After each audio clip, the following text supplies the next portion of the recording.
So sometimes when we read cases in class, I feel like there's not like room to talk about the racial element, and also there would be room if people saw it, but they just don't. I remember I will never forget one of our first civil procedure cases was about police brutality. I don't even remember the case. I just remember not talking about the person being black.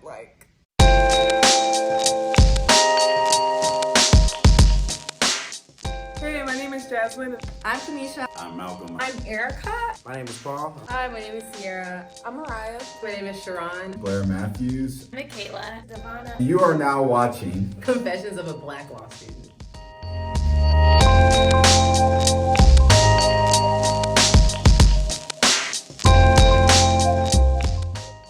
So I know 100% without any doubt at all that because I went to an HBCU for undergrad, I'm able to have the confidence to move through law school. I think for other people, that transition is easier because they went to a PWI for undergrad. But it kind of gave me the confidence to feel like I belong, being taught by Black educators for 4 years. So really having that internal sense of self, basically, is invaluable for this experience. Both of us went to HBCUs and then came to a PWI. Well, I went to an HBCU law school before I got here. She went to HBCU undergrad. The experience is just drastically different. I do say that the resources here are endless, and that was a shocker to me coming from an institution with a little resources, so we have to work a lot harder. Yeah, the school that I'm at now has much more money than my alma mater, which I love. So there are plentiful resources. Libraries, network opportunities. There's just a lot more resources to help you through the process of going through school, especially financial aid and things like that.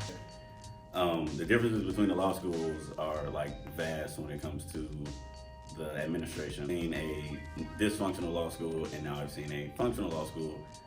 Part of it has to do with the amount of money that the PWI I go to has now. Everything works, it makes sense, it's a functioning institution, and the lack of funding at the HBCU I went to. But part of it is also the misappropriation of the funds that they do have at the HBCU that I went to.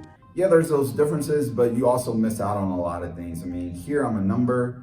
I was a number of a check box to get in here, which they say you're much more than that. You weren't admitted because of your diversity, which I hope I'm admitted on my merit, but I know for sure I was admitted on my merit at my HBCU. I know for sure it was my merit that got me my GPA there.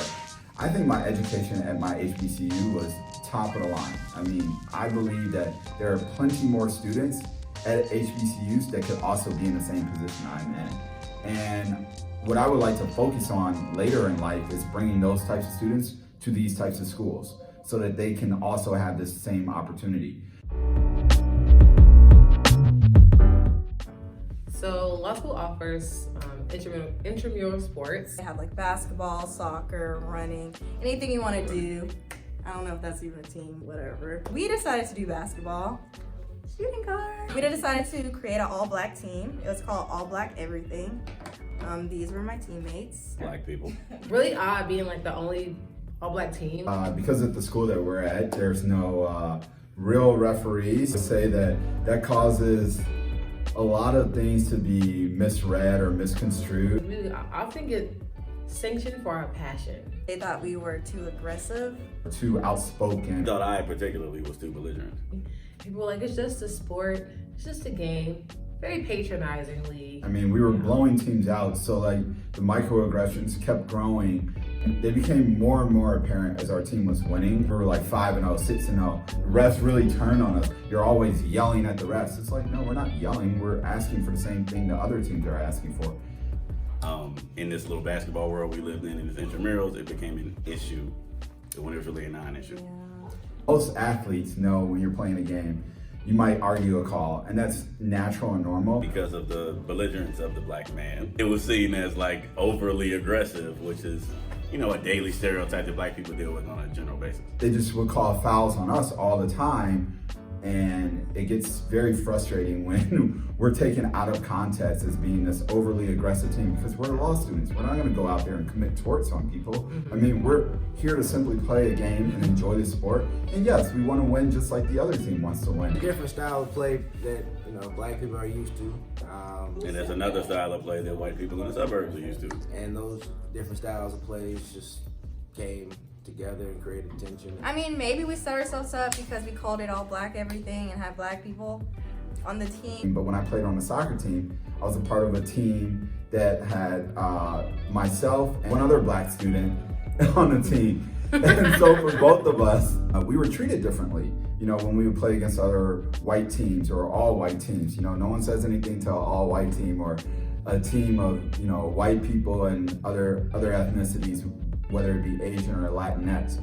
But we were, I would say, given much fairer treatment on that team than we receive on our all black everything team. So if you want to join an intramurals team, just be careful of that.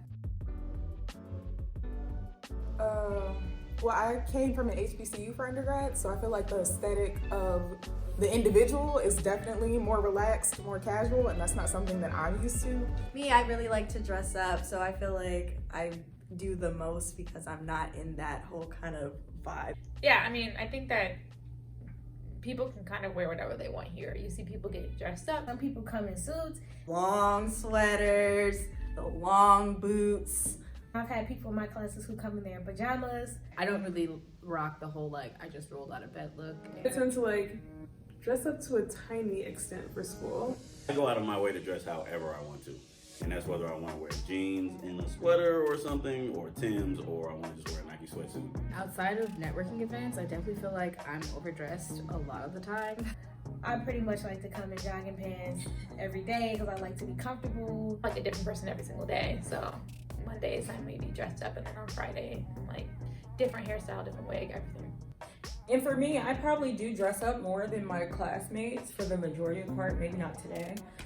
And I think it does tie into you get treated differently based on what you have on. One of those things that shouldn't matter is if what a black woman is wearing. But if I come in wearing sweatpants and t-shirts, it's gonna look different than my white counterparts who do the same. I wish I could wear sweats more and things like that. And I am conscientious of how it looks, but like I wasn't comfortable wearing sweats to school until I got like a pair of sweats from my school bookstore that like had the name of the school. So I'm like, okay, maybe that'll make it look like a little bit more legit or something. And so I think that even when it comes to getting called on or professors speaking to you, I try to dress the part, because if you don't, they will ignore you. They do have judgments, so it goes to the same thing with hair. There's a difference in like who's allowed to wear what and take up space.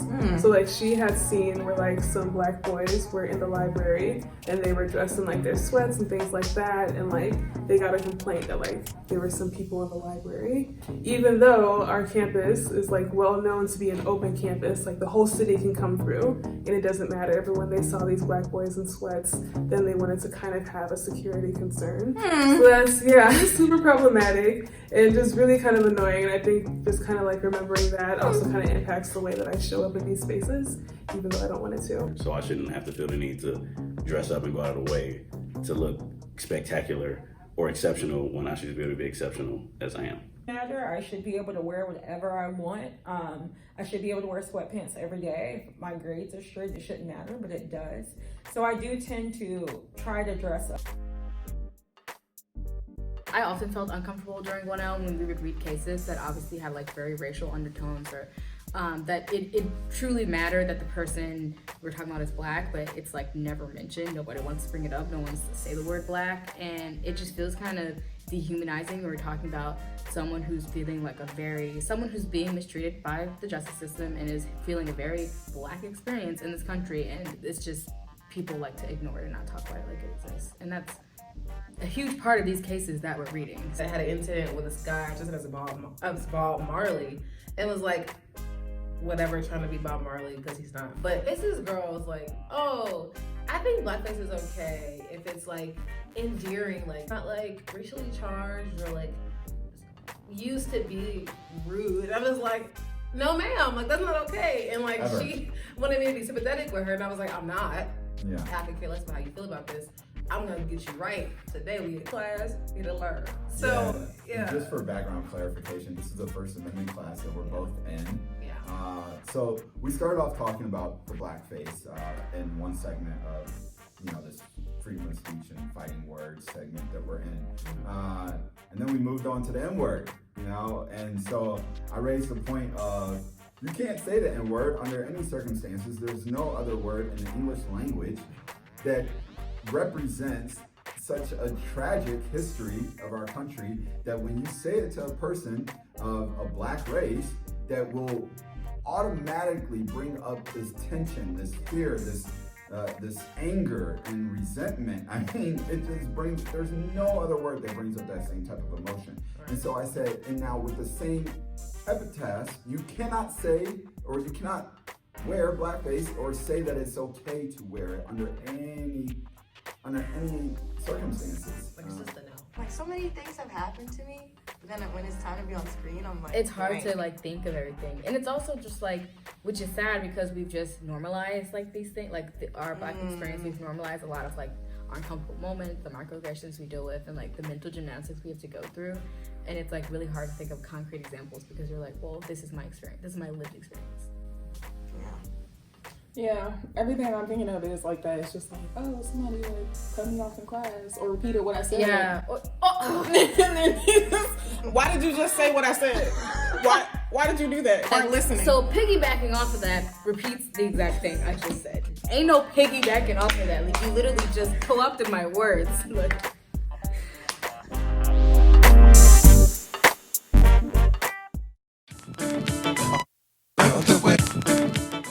I'm Malcolm, I'm a 2L, I'm from Chicago, and this is Confessions of a Black Law Student. wait, hold on. I was like, wait, what? Quiet on the set. Quiet on the set. Others. Decided to do basketball. Shooting guard. Make no shots. Talk about when the cases be like racist and then everybody just be like, it's procedural. Oh, okay. Am I getting a shot? Am I short? Alright, hold on. Is my name or you just talking? Am I talking? We're both talking. All right. At the same time? No. Maybe we set ourselves up because we called it all black everything and had black people on the team. It was the system that did this.